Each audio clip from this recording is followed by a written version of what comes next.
some Zelda. In fact, it's time to play 3 Zeldas in a row. Now, to be fair, with all 3 Zeldas, I tried to sync them up. So I cut off the very first part of the Link to the Past. But other than that, they're pretty much starting simultaneously. You can see I'm getting the sword, I've left the castle, and Zelda's talking to me. Now, in my reviews about the Zelda games, I did discuss that the first 2 Zelda games had little to no dialogue. Zelda 2 certainly has a lot of dialogue, but here you can see, where am I in Zelda 1 and 2? I'm adventuring. I'm doing things. What am I doing in Zelda 1? I'm still collecting stuff. I haven't even left my house yet. Look how far I am in the first 2 games. I've already made it to level 1 on first Zelda. Zelda 2, I haven't made it to the first level, and I'm getting slammed by everything in my path. And this was a problem with Zelda 2. The difficulty level was insane. Actually, in Zelda 2, if you want to beat level 1, you have to level up to, like, level 5 is usually what I aimed for before even going in there. Now, I'm not going to spoil what happens in Zelda 2, you just have to watch, but I'm just angry at Zelda 2. Okay, look at how much dialogue in Zelda 3. Yes, Zelda 3 is a fun game, but look, I'm like halfway through level 1 on Zelda 1. I haven't even, now technically, I'm not even in a level on Zelda 3. I'm in basically what you would almost want to call the tutorial section of Zelda 3, because you're not really in a levels per se, you're not in a dungeon type level, but I consider it a level because you have to go and collect Zelda, or rescue Zelda, not collect. You have to go rescue Zelda, and then you have to escape through the tunnels. So it's still a level in my mind. It's still level 1. Meanwhile, here on Zelda 2, almost called it level 2, you can see these creatures, these fox guys, give you no experience. I hate that skull. I hate it. You can't kill it until you have a certain strength, and it's just so annoying. But these fox guys are worth no experience, and they just keep respawning. Oh, it's so difficult. The other difficult part about Zelda 2 was the up-down smacking of the where to aim on the bad guys to hit them. And, you know, leveling up, you have to level up. Life is important, and attack is important. Magic is very not important until maybe the 2nd, 3rd levels. It gets more important to have more magic. Of course, really you want to pump up everything. Now, see, the other thing is I get lost really easy in Zelda 2. Zelda 1, I pretty much know what I'm doing. Look, I've already got the boomerang in Zelda 1. I'm about to get the boomerang in Zelda 3. And, oh yeah, in Zelda 1, I'm just hammering on the wall guys, on the wall hands. I'm just killing them for no other reason, just to do it. You know, I was actually trying to get some hearts out of them, but they didn't want to give me hearts, so I guess I have to beat the dragon the hard way.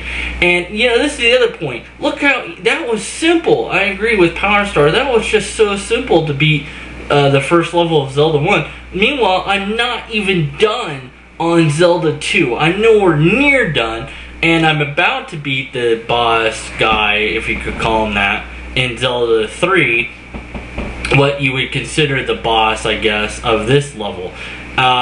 Over in Zelda 2, I'm having just everywhere, oh, I hate these stupid fox guys. And this guy, this annoys me. Every time you swing your sword, you stop, so you can't catch up to him, and if you get too close, you're gonna hit into him.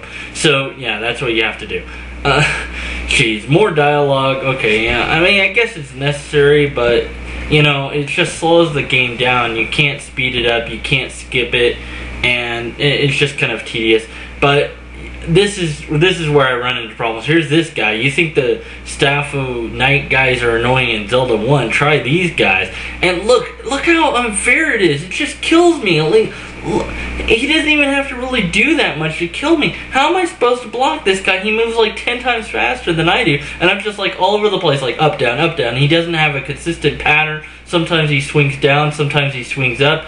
He doesn't have, if at least he held the shield where he was going to hit with the sword, it would be consistent, but there's no consistency, and it just takes like I don't even know how many hits. Like, what was that? 5 hits? At least I level up. So, you know, I don't know. But it's just so many hits to kill him. It is ridiculous. And yeah, I cancel out because I don't want to increase my magic, so I can cancel and save my points for the more important attack power, because you want attack power and you want life power. Those are the main things you want. And like I said, until probably level 3. Actually, it'd usually be a level 5 and level 1. And I know this just sounds crazy, but it's like the only way to survive. Look at this guy. It's just totally unfair. Oh, by the way, I should have the magic shield, but I'm playing this as if I didn't know that the magic shield existed. So right now I'd have the magic shield on in this section. Oh, here we go. Now let's go. This is the other thing. You can't avoid enemies you don't want to fight. Like in the other Zelda games, you can't avoid them in Zelda 2. So here this guy, he's just wailing on me. He kills me. So you know what? I'm like, maybe I could just jump over him, you know? Or maybe I can like jump over / walk through him while I'm flashing. But wait. Watch what happens when I try to do that. Just guess what's gonna happen. Am I gonna see? Oh no! I'm forced to fight him. So one mistake and I'm dead. Watch. Oh, I'm dead on Zelda 3 because I was screwing around with the minor enemies. But oh, I'm dead in Zelda 2. That's it. Game over. Now in Zelda 2, there's no point in continuing in Zelda 2. Why? Because once you're dead, that's it. You're back at the start. When all your lives are lost, everything is gone. Unless you saved your game, you're done. You might as well, you forget about it. You're done. And here again, look at how long, even with the death. Now look, in Zelda 3 when you die, you start from exactly where you were. What was so bad about that in Zelda 2? Oh, why? Because they were trying to make it more like a platformer / level up system thing. I don't know. But anyway, so here I am still in Zelda 3, still haven't rescued Zelda, so I'm technically not out of the first dungeon. Now, this dungeon is pretty simple. It's just bigger because you have so many things to go through. I guess you could say, well, I was done as soon as I grabbed Zelda. I don't know, but in my mind, you're not done until you have finished that task in the game. But compare it with Zelda 1, where it is... Zelda 1, the first level, is ridiculously simple and small. Zelda 3 is simple, but bigger. And Zelda 2 was big, but too hard. So they have to have that, you have to have that happy medium where they all kind of meet together. And I think Zelda 3 actually had the nice balance of these dungeons are big, you're doing something, you're going somewhere, there's enemies to fight but you can avoid them, and you don't get lost too easily. I'm almost done, almost out, so pretty soon I'll be saying peace out. Final thoughts.